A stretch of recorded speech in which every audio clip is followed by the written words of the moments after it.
મહાભારતનું જે ભયંકર યુદ્ધ થયું તે શેના કારણે થયું તે અંગે આજે આપણે વિચાર કરીશું.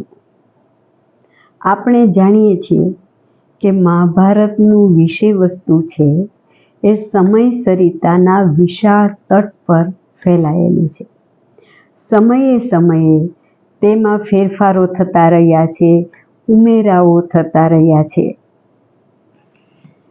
અને તેમાં નિરૂપિત પાત્રો વિશે, કથાનક વિશે, પ્રસંગો વિશે આપણે ઘણી બધી વાતો સાંભળતા હોઈએ છીએ. અને ક્યારેક એવું પણ બને છે કે આપણે એક જ પ્રસંગ વિશે અથવા તો એક જ પાત્ર વિશે જ્યારે અલગ અલગ વાત સાંભળીએ છીએ ત્યારે આપણને એમ થાય છે કે આમાંથી સાચું કયું. માની લ્યો કે આપણે એક વાત એવી સાંભળીએ છીએ કે મહાભારતનું યુદ્ધ થયું શું કામ? તો કે દ્રૌપદી બોલી હતી કે આંધળીના આંધળા, અને દ્રૌપદીના આ વાક્યને કારણે યુદ્ધ સર્જાયું. જો દ્રૌપદી બોલી ન હોત કે આંધળીના આંધળા તો આ યુદ્ધ થયું ન હોત. તો શું સાચે જ દ્રૌપદી એવું બોલી હશે? તો દ્રૌપદી કોણ છે? દ્રૌપદી મહાભારતનું કોઈ સામાન્ય પાત્ર નથી. એ દ્રૌપદી કે જે યજ્ઞની ભડભડતી જ્વાળાઓમાંથી ઉત્પન્ન થઈ છે. એ દ્રૌપદી છે જે 5 પાંડવો જે ધર્મના સંરક્ષક છે તેની અર્ધાંગના છે. એ દ્રૌપદી જેના સખા બનીને ભગવાન શ્રી કૃષ્ણ, જેને આપણે પૂર્ણ પુરુષોત્તમ કહીએ છીએ, એ આજીવન રહ્યા છે. એ દ્રૌપદી જેને 100 કૌરવોમાંનો જ એક કૌરવ વિકર્ણ કલ્યાણી કહે છે. એ દ્રૌપદી જેને ધૃતરાષ્ટ્ર ધર્મપાલક, પતિવ્રતા અને સર્વ પુત્રવધુઓમાં વિશિષ્ટ કહે છે. એ દ્રૌપદીના આચરણને જોઈને યુદ્ધ સભામાં ભીષ્મ કહે છે કે તારું આ આચરણ જ સિદ્ધ કરે છે કે મુશ્કેલીમાં આવી પડી હોવા છતાં તું ધર્મને નજર સમક્ષ રાખે છે. એ દ્રૌપદી જેને ગુરુ દ્રોણ સત્યવાદિની કહે છે. એ દ્રૌપદી જેને અનુસરવાનું કુંતા માતા અર્જુનને કેવડાવે છે. જ્યારે શ્રી કૃષ્ણ વિષ્ટિ માટે હસ્તિનાપુર આવે છે ત્યારે કુંતા માતા કહે છે કે અર્જુનને કહેજો દ્રૌપદીના કહ્યા પ્રમાણે કરે, દ્રૌપદીને અનુસરે. એ દ્રૌપદી જેને ભારતીય સંસ્કૃતિએ ખુદ પ્રાતઃ સ્મરણીય 5 કન્યાઓમાં સ્થાન આપ્યું છે. એ દ્રૌપદી શું આંધળીના આંધળા એવું વાક્ય બોલી હશે? મહાભારતના વન પર્વમાં સત્યભામા સાથેના સંવાદમાં દ્રૌપદી કહે છે, હું ક્યારેય વધુ પડતું હસતી પણ નથી. અને યુદ્ધ સભામાં જ્યારે એને દુશાસન વચ્ચે ઘસડીને લાવે છે એવી સ્થિતિમાં પણ એ વડીલોને પ્રણામ કરતા કહે છે કે કુરુઓની આ સભામાં હું વડીલોને પ્રણામ કરું છું, જેથી કરીને મેં પ્રણામ નથી કર્યા એ મારો અપરાધ ન ગણાય. અને જ્યારે યુદ્ધ સભામાં ધૃતરાષ્ટ્ર એને વરદાન માગવાનું કહે છે ત્યારે એ માત્ર 2 જ વરદાન માગે છે. ત્રીજું વરદાન માગવાની ગૌરવપૂર્વક ના પાડે છે. આવા ગૌરવશાળી પાત્રના મુખમાં મહર્ષિ વેદવ્યાસ આવા શબ્દો મૂકે ખરા? સમગ્ર મહાભારત જુઓ તમે તો દ્રૌપદીનું પાત્ર કેવું છે? તો કે સંયમી અને ધર્મ સંસ્થાપનને ઝંખનારું પાત્ર છે. અને આ પાત્ર છે એ કોઈ સામાન્ય એવું પાત્ર નથી કે તમે જેના વિશે કહી શકો કે ગમે ત્યારે એ ગમે એ બોલી જાય. તો આપણે એ જાણવાનો પ્રયત્ન કરીએ કે મૂળ મહાભારત પાસે જઈએ કે મૂળ કથા શું છે. તો કે આપણે જાણીએ છીએ કે યુધિષ્ઠિરે રાજસૂય યજ્ઞ કર્યો રાજસૂય યજ્ઞમાં તમામને એની ક્ષમતા પ્રમાણે, એની રસ રુચિ પ્રમાણેના કાર્યમાં નિયુક્ત કર્યા. જેમ કે દુશાસન છે તો એને ખાદ્ય પદાર્થોની દેખરેખના કામમાં નિયુક્ત કર્યો. તો અશ્વત્થામા છે એને બ્રાહ્મણોના સ્વાગતના કાર્યમાં નિયુક્ત કર્યો. અને દુર્યોધનને નિયુક્ત કર્યો જે સર્વ રાજાઓ ભેટ લઈને આવે છે એ સ્વીકારવાના કાર્યમાં નિયુક્ત કર્યો. અને જ્યારે દુર્યોધન બધા રાજાઓ દ્વારા કિંમતી મૂલ્યવાન આભૂષણો, સુવર્ણ, ભાતની ભેટો આવેલી, આ બધું સ્વીકારતો હતો, ત્યારે એણે જોયું કે આ ભેટનો કે તે કિનારો દેખાતો ન હતો, એટલી પુષ્કળ ભેટ હતી. અને જ્યારે એનો સ્વીકાર કરતા દુર્યોધન થાકીને બેસી જતો હતો, ત્યારે પણ ભેટ આપવા માટે આવેલા રાજાઓની હાર તો એમને ઊભેલી હતી. આ બધું જ દુર્યોધન છે એ જુએ છે. ત્યાર પછી એ યુધિષ્ઠિરની સભા જોવા શકુનીની સાથે નીકળે છે યજ્ઞ પૂરો થયા પછી. તો એ સભા છે યુધિષ્ઠિરની એ વિશિષ્ટ પ્રકારની છે. મણિજડિત દિવાલો વાળી પુષ્કળ ધન વાળી સભા છે, જેનું નિર્માણ મયદાનવે કરેલું છે. હવે આ સભામાં ચાલતા ચાલતા એક જગ્યાએ સ્ફટિકની જમીન હોય છે અને એમ થાય છે કે આ તો પાણી છે, એટલે એના કપડાં ઊંચા લઈને ચાલે છે. આગળ ચાલતા ચાલતા એક જગ્યાએ એવું થાય છે કે સ્ફટિક જેવા જળવાળી વાવ છે. એને એમ થાય છે કે અહીંયા તો સ્થળ છે, એટલે પાણીમાં પડી જાય છે. એક જગ્યાએ એને એમ થાય છે કે અહીંયા દ્વાર ખુલ્લું છે તો હું ચાલ્યો જાઉં. તો એ ચાલવા જાય છે ત્યારે એનું કપાળ તેની સાથે અથડાઈ જાય છે અને ચારેય ભાઈઓ તથા નોકરો ખડખડાટ હસી પડે છે. આ ઘટના બને છે ક્યાં? આ સંપૂર્ણ ઘટના છે દુર્યોધન હાસ્યાસ્પદ સ્થિતિમાં મુકાય છે. દુર્યોધન આવી બધી ભૂલો કરે છે. આ સભામાં દ્રૌપદી હાજર છે જ નહીં. જે વ્યક્તિ હાજર નથી એ વ્યક્તિ ત્યારે એ વાક્ય કઈ રીતે બોલી હોય? એટલે દ્રૌપદી આંધળીના આંધળા એવું બોલી નથી. અને જો દ્રૌપદી એ વાક્ય બોલી જ નથી તો પછી આપણે કેમ કહી શકીએ કે દ્રૌપદી આ વાક્ય બોલી હતી ને એના કારણે યુદ્ધ થયું? એનો અર્થ એવો કે મહાભારતનું જે મહાવિનાશક યુદ્ધ થયું એનું મૂળ કારણ દ્રૌપદીનું આંધળીના આંધળા વાક્ય નથી. તો પછી યુદ્ધ કયા કારણસર થયું એ જાણવાનો આપણે પ્રયત્ન કરીએ. તો મહાભારતમાં જન્મેજય પોતે કહે છે કે મને એ મહાવિનાશક યુદ્ધ વિશે કહો, મને એ દ્યુત વિશે કહો કે જે દ્યુત છે એ મહાવિનાશક યુદ્ધનું કારણ છે. મોટાભાગના વિદ્વાનો લોકો બધા જ સ્વીકારે છે કે મહાભારતનું જે યુદ્ધ થયું એના મૂળમાં દ્યુત સભા છે. તો આ દ્યુત સભાનું આયોજન કોણે કર્યું, કઈ રીતે થયું, શું કામ થયું, આ પણ આપણે મહાભારત દ્વારા સમજીએ. આપણે જોયું કે દુર્યોધને છે એ યુધિષ્ઠિરની પુષ્કળ સંપત્તિ જોઈ, સત્તા જોઈ અને એને મનમાં એમ થયું કે આ તો કેટલી બધી અઢળક સંપત્તિ અને સમૃદ્ધિ એ મને મળી જાય તો. એટલે એની પાસે નથી, યુધિષ્ઠિર પાસે જે જોઈ એને કારણે એનું મન વિષાદથી ભરાઈ ગયું. અને આ વિષાદ ભર્યા હૃદયે એ હસ્તિનાપુરમાં તો આવ્યો, પણ એના મનમાંથી એણે જોયેલી પાંડવોની સમૃદ્ધિ સંપત્તિ મનમાંથી નથી જતા અને સતત એના મનમાં એક વિચાર શરૂ થાય છે કે આ સંપત્તિ મારે મારી કરવી. એક ઈર્ષાની ભાવના છે એ પણ જન્મે છે. જ્યારે શકુની એને પૂછે છે તું કેમ આમ નિશાસા નાખે છો ભાઈ, કેમ સૂનમૂન છો, ત્યારે એ જવાબ આપે છે કે પાંડવોની જે આ સભા અને સંપત્તિ જોઈ હું જાણે આગમાં સળગી રહ્યો છું અને એની સમૃદ્ધિ જોઈ અને મને સુખ ચેન મળતા નથી.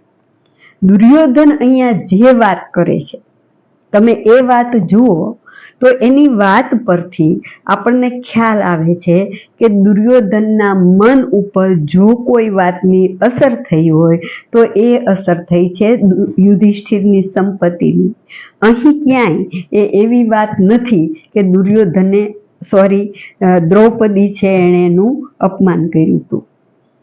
એટલે દુર્યોધનના મનમાં જે આ સત્તા અને સંપત્તિની લાલસા જન્મી છે એ પણ યુદ્ધને માટે જવાબદાર છે. કેટલાક લોકો છે એ એવું પણ કહે છે કે ભાઈ મામા શકુની એને ચડાવ્યો, શકુની મામા છે એના યુદ્ધને માર્ગે દોરી ગયા.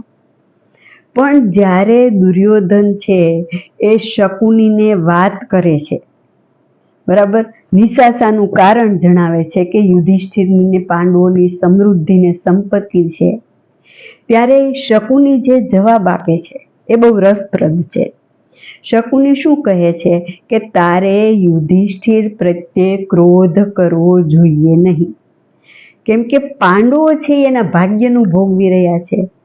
એને એના પિતાનો હિસ્સો વારસામાં મળ્યો.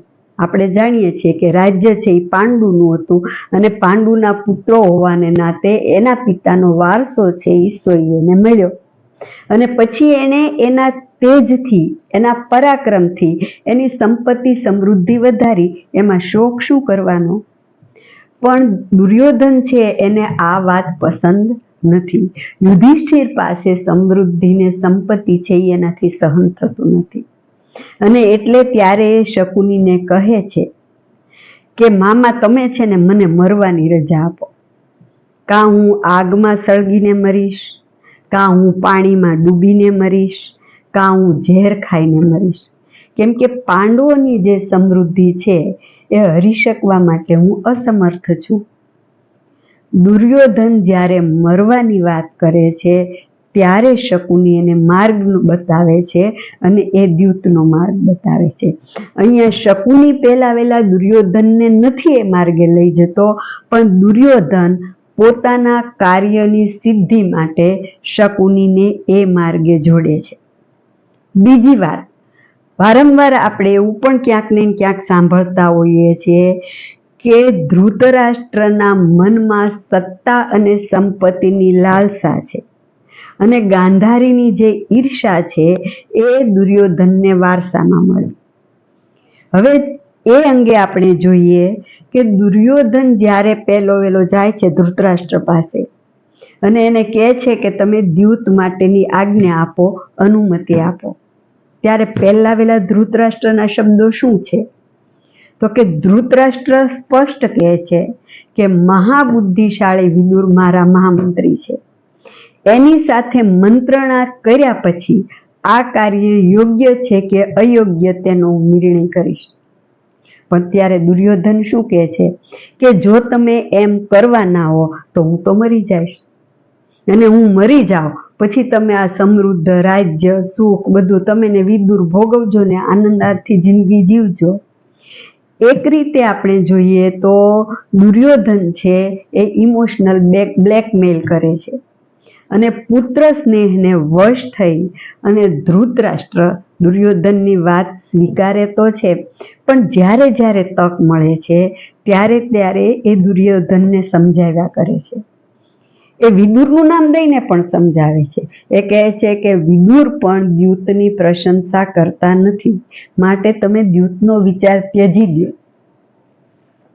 અને એમ છતાં નથી માનતો ત્યારે ધૃતરાષ્ટ્ર એમ પણ કહે છે કે તું સૌથી મોટી રાણીથી જન્મેલો મોટો પુત્ર છે, તારે દ્વેષ કરવો જોઈએ નહીં.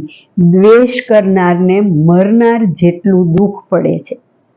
ઉપરાંત એમ પણ કહે છે કે ભાઈઓની સંપત્તિની કામના કરશો નહીં. અન્યની સંપત્તિની કામના એ અનર્થ આચરણ છે. ઉદ્યોગ પર્વમાં તો ધૃતરાષ્ટ્ર છે ત્યાં સુધી કહે છે કે જે રાજ્યનો ભાગીદાર હું નથી તે રાજ્યની તમે કેમ કામના કરો છો? ચોખ્ખું કહે છે કે આ રાજ્ય પહેલા પાંડુનું છે અને ત્યાર પછી યુધિષ્ઠિરનું છે. પણ દુર્યોધનને આ વાત સ્વીકાર્ય નથી. જો ગાંધારી પણ સહમત નથી. ગાંધારી પણ ધૃતરાષ્ટ્રને શું કહે છે કે અસંસ્કારી છોકરાની વાતને અનુમોદન ન આપશો, કે વડીલોએ વૃદ્ધોએ ક્યારેય છોકરાઓની વાતને અનુસરવું જોઈએ નહીં. અને યુદ્ધ સભા પૂરી થયા પછી પાંડવો તો બધું હારી ગયા છે, પણ ધૃતરાષ્ટ્ર દ્રૌપદીને વરદાન આપે છે અને વરદાન આપ્યા પછી પાંડવોને જે હારી ગયા છે બધું જ પાછું આપી દે છે અને એને મુક્ત કરે છે દાસપણામાંથી. ત્યારે પણ ગાંધારી કહે છે કે શાંતિ અને ધર્મથી ઉદય પામેલી તમારી બુદ્ધિ આવી જ રહો, અન્યની બુદ્ધિથી એ અવળી ન બની જાય. ક્રૂર રીતે મેળવેલી સંપત્તિ વિનાશકારી બને છે. આ ગાંધારીના શબ્દો છે. એટલે જ્યારે જ્યારે ધૃતરાષ્ટ્ર છે એ દુર્યોધનને સમજાવવાનો પ્રયત્ન કરે છે, ત્યારે દુર્યોધન એને શું કહે છે? દુર્યોધન એવા શબ્દ પ્રયોગો કરે છે કે તમારી દ્રષ્ટિ છે એ સ્વાર્થ તરફ છે જ નહીં, અને તમે જે માર્ગ દર્શાવો છો એ માર્ગે ચાલશે તો કૌરવોનો નાશ થઈ જશે. આવા બધા વાક્યો છે એ બોલ્યા કરે છે અને છેક ત્યાં સુધી કહી દે છે કે તો તમે મારો દ્વેષ કરો છો. એટલે સરવાળે ધૃતરાષ્ટ્રને ગમે એમ કરીને દુર્યોધન છે એ પોતાની વાત સાથે સહમત કરી લે છે. અને આ જ રીતે દુર્યોધન છે એ દરેક વ્યક્તિને પોતાની વિચારધારા સાથે પોતાના કાર્યની સિદ્ધિ માટે જોડતો જાય છે. એમ છતાં આપણે એમ માની લઈએ કે ધૃતરાષ્ટ્રની લાલસાનો કે ઈર્ષાનો કે વારસો દુર્યોધનમાં આવ્યો, તો ધૃતરાષ્ટ્રમાં એ ક્યાંથી આવ્યો? ધૃતરાષ્ટ્ર કોના પુત્ર છે? ધૃતરાષ્ટ્ર અંબિકા અને એ વેદવ્યાસના પુત્ર છે. જે વેદવ્યાસે ધર્મના આચરણના મહત્વને સમજાવવા માટે આખા અવડા મોટા મહાભારતની રચના કરી, તો એ ભાવના ધૃતરાષ્ટ્રમાં કેમ ન આવી? અને ધૃતરાષ્ટ્રનો જ એક પુત્ર 100 કૌરવોમાંનો એક કૌરવ વિકર્ણ યુદ્ધ સભામાં બધા જ કૌરવો કરતા વિરોધનો સૂર છેડે છે. એ કહે છે કે દ્રૌપદી છે એ જીતાયેલી નથી. એ જ રીતે ધૃતરાષ્ટ્રનો દાસીથી થયેલો એક પુત્ર છે યુયુત્સુ. જ્યારે મહાભારતનું યુદ્ધ થાય છે ત્યારે યુયુત્સુ છે એ પાંડવ પક્ષમાં ચાલ્યો જાય છે. એટલે તો આ બધામાં કોઈનામાં ધૃતરાષ્ટ્રનો વારસો કેમ ન આવ્યો? પણ મૂળ તો મહાભારતમાં વિદુર કહે જ છે કે આ દુર્યોધન જ વિનાશનું સાચું કારણ બની રહેશે. કેમ કે આપણે જોઈએ છીએ કે દુર્યોધનનો સ્વભાવ જ અસંતોષી છે, એ જીવ જ અસંતોષી છે, બરાબર? અને એ પોતે આ વાત સ્વીકારે પણ છે. એ શું કહે છે કે અસંતોષ છે એ સ્ત્રીનું મૂળ છે અને એટલા માટે હું અસંતોષની કામના કરું છું.